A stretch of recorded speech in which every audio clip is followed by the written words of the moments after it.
All right, good morning. Last lesson of period three. The period three is a time period of remarkable change. We started off talking about political revolutions and the ideas of the Enlightenment and how that influences the way we view what the government, how our government should be, and what the role of it and changes political systems. And we talked about how that led to political revolutions like the American Revolution, the first truly successful liberal revolution in world history. And we talked about the French Revolution, the highs and lows of that, and the Haitian, Latin American Revolution. Then we spent a month on the thing that was truly revolutionary of period three, which wasn't a political revolution. It was the Industrial Revolution that changed the way things were made and changed where things were made and changed how things were made. And then we started to look at how it affected how people lived and changed in new economic systems like capitalism created. And then people who propose alternative visions of society like socialism, communism, Karl Marx. And we talked about how industrialization changed the way people live fundamentally, create new classes. It changed what wealth was. Before this period, how wealthy you were was really based on how much land you had. Starting in period three and true even to this day, it's now how much capital do you possess. And then we started to talk about imperialism and how that caused these powerful European states to conquer large portions of the world in search of raw resources and marketplaces for their goods. And all of period three is a period of deep and profound change.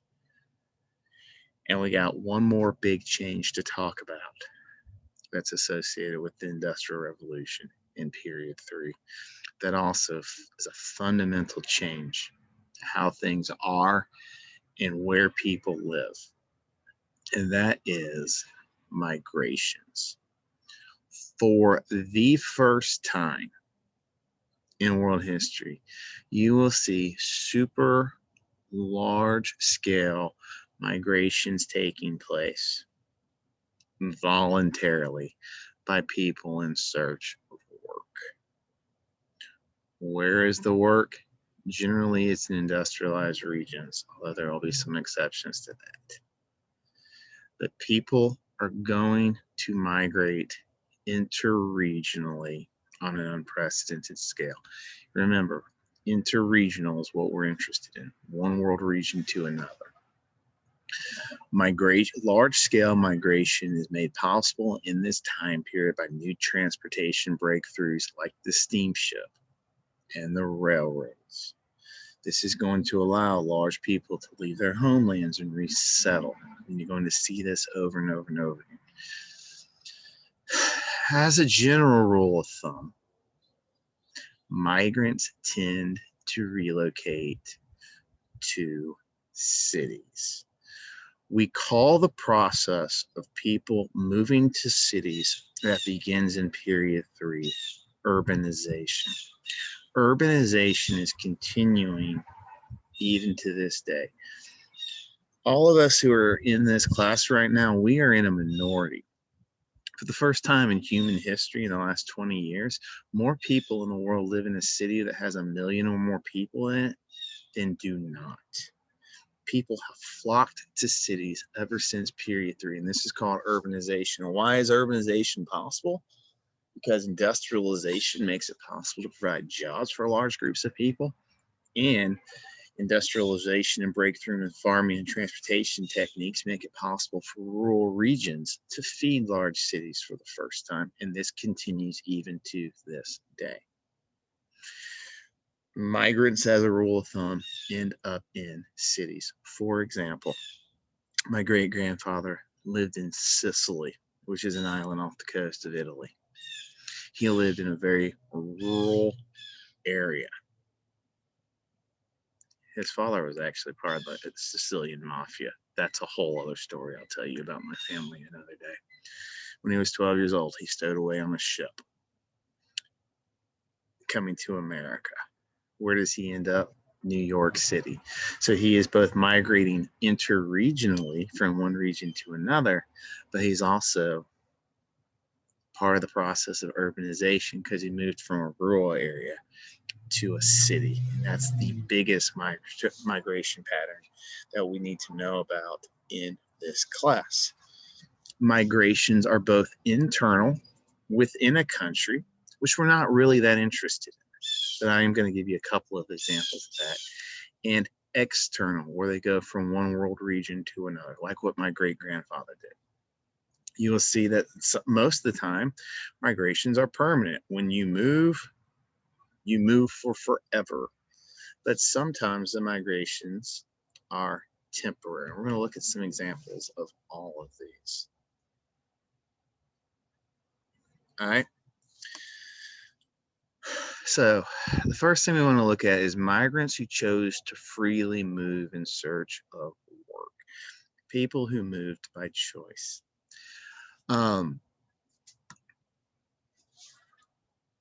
The best example are European workers who come to the Americas in this time period looking for work.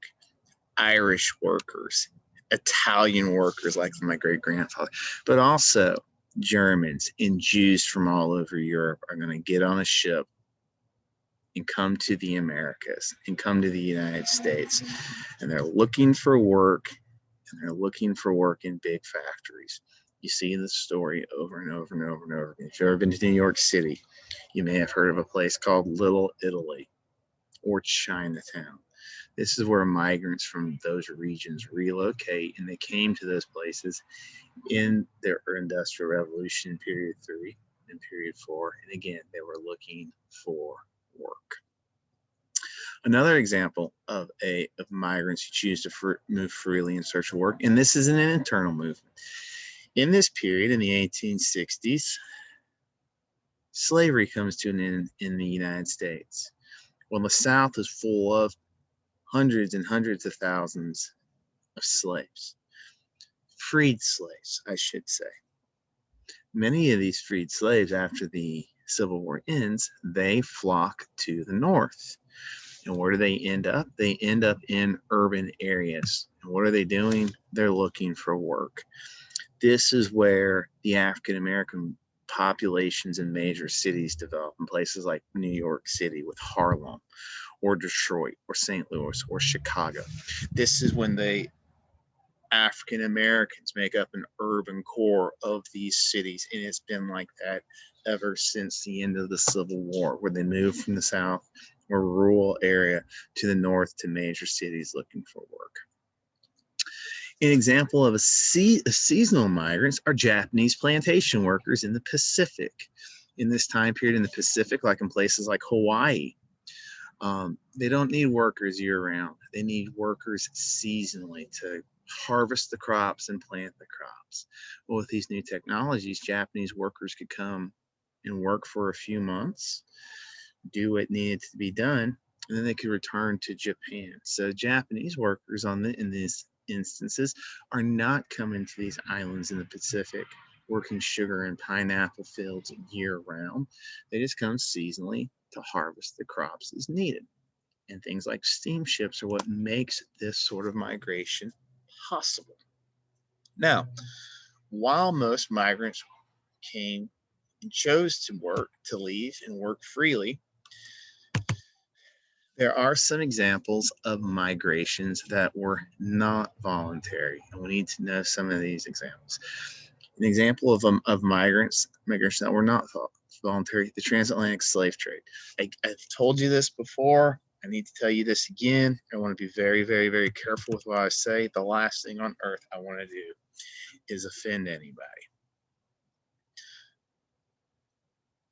Migrations do not have to be voluntary. In this class, we talk about the movement of slaves from Africa to the Americas as a migration, which does not diminish the awfulness of what happened to those poor people. This is an example of a coerced or forced migration. Now, understand this.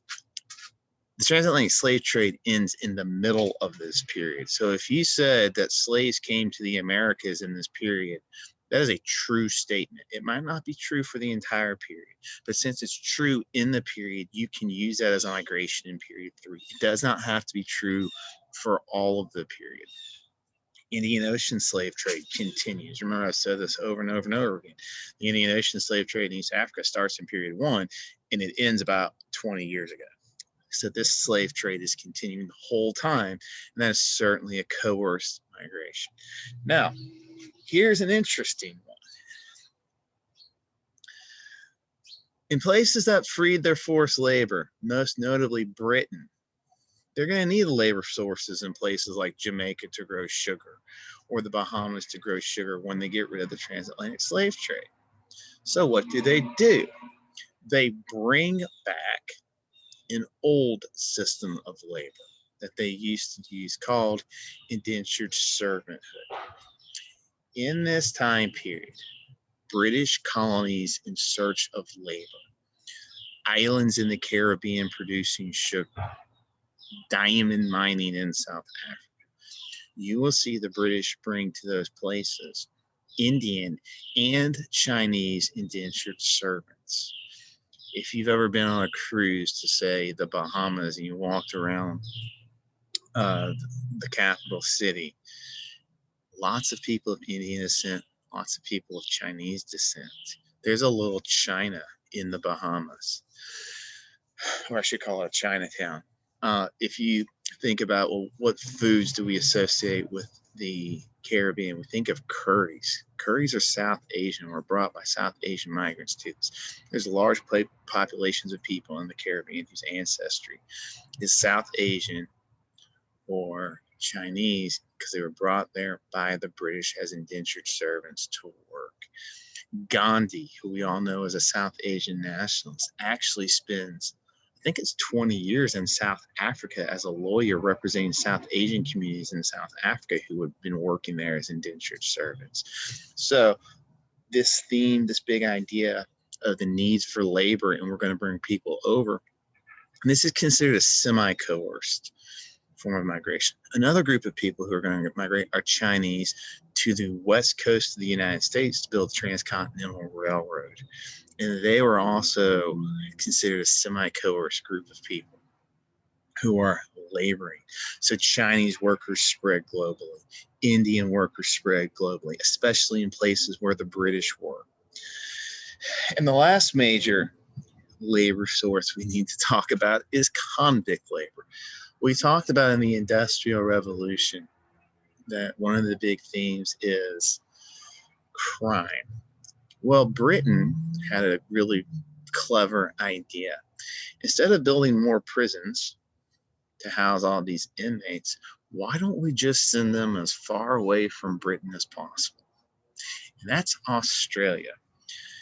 The British sent convicted criminals to Australia as a forced migration, and the earliest inhabitants of Australia were convicts doing penal labor for the British in Australia. Now, this right here is a very nice map of migrations that are taking place in this time period. You see the migration of industrial workers to the Americas. You see Chinese migrants going to the west coast of the United States and going into the Caribbean. You see where Indian workers are going. These are major themes. Okay, you need to know that these migrations are taking place. I would keep this map very handy because it tells you a lot of things. It shows the Japanese seasonal migrations into the Pacific Ocean. So there's a lot that you can get from having this visual about migrant groups in this time period. And you need to know several examples.